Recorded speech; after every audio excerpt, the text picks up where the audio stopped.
Hey, this is the How You Come Up series. John Hope Bryant, and this is how to get a bank to say yes.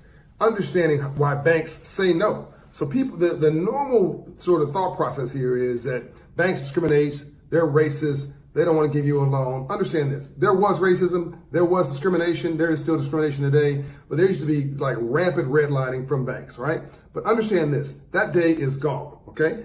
Banks cannot make money unless they tell you yes. They cannot. They've got to get you to yes. But they're going to tell you no most times for reasons you don't necessarily suspect.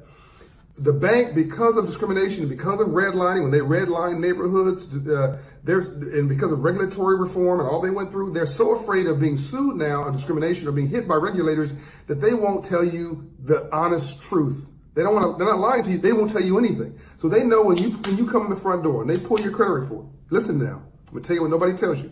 They know day one that you can't be approved if you are a 580 credit score. They know, but they won't tell you for fear of being sued of discrimination, which is true 30 years ago. Okay, now they'll let go through the entire process, do appraisals, do all that stuff, and let the process and the algorithms of computers and technology give you a response based on the logic table of what the computer says, and let the computer tell you no, not a person, so they don't get sued. I just gave you a big aha. Okay, now, why is this important? Because while we think that racism and bias and all this stuff is leading everything, there's another thing that's leading something. I'm gonna give you one example. African Americans, the average credit score in America is 700. That's why America is the largest economy in the world. We have the majority of folks have a 700 credit score. We've got GDP, we got gross domestic product, economic activity, etc. People bursting with optimism. But the average credit score for African Americans who were denied the access to the Memo, Freedmen's Bank, 1865, who were not taught financial literacy, not our fault that we don't know what we don't know. We wanted to know, but no one taught us how to be industrious. They were denied us as those formerly enslaved. The average credit score for an African American, even with a PhD and an advanced degree, is below 620. So 44%, just about half of black folks of all race, of all economic levels, have a credit score below 620, which means you're effectively locked out of the free enterprise system. You can go to church every Sunday, be the nicest person on the planet, be nice to senior citizens, be pleasant to your mom and dad, respectful to your mom and dad. You can be gainfully employed, have a great business idea. If your credit score is 580, 590, 610, you're not getting a small business loan because it's unsecured, risky credit. You need a 700 credit score for that. Now, my mother's credit score, Juanita Smith, is 876. I didn't even know it went that high, okay? She gets yes to everything she wants, okay? She's got a business idea, they just say yes, right? My mother's not black, she's green. If you're in the US, call the color US currency. I just got approved for a transaction too last week. They were fairly large. The whole conversation starts with, John, not are you a nice guy, or is this a great idea, or do we like you? No, what's your credit score, right? Half of employers will check your credit before they'll hire you. Did you know that? This is deep.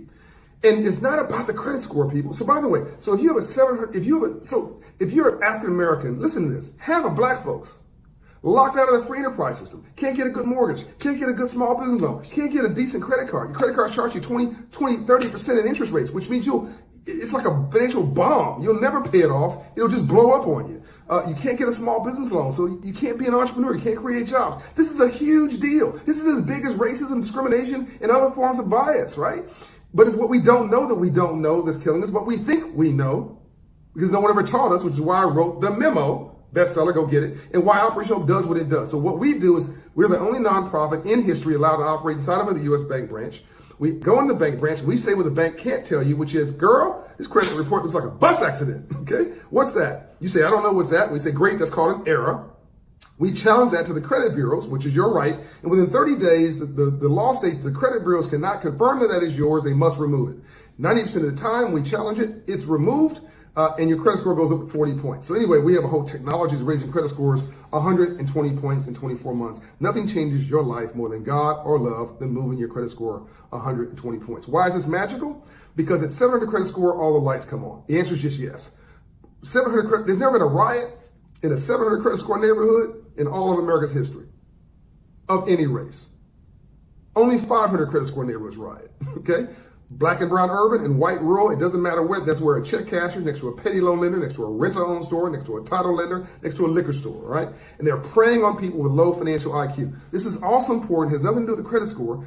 Credit scores are trending indicators for your optimism, okay? Your self-esteem, your level of hope, all right? Your belief in yourself, your trust in the system. It's not about the credit score, but it's something you can control. You can't control whether somebody likes you or respects you.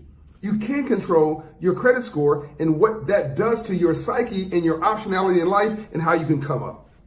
This is the How You Come Up series. This is unpacking what banks do and how to get them to say yes. Let me know whether this is helpful to you. Go to an Operation Hope Inside location near you for free financial coaching. Let us help you get your credit score up, get your financial IQ up, get your optimism up, your optionality up, and let's get you into that bank branch so they can tell you yes and get your dignity back and create some jobs in America too. I'm out.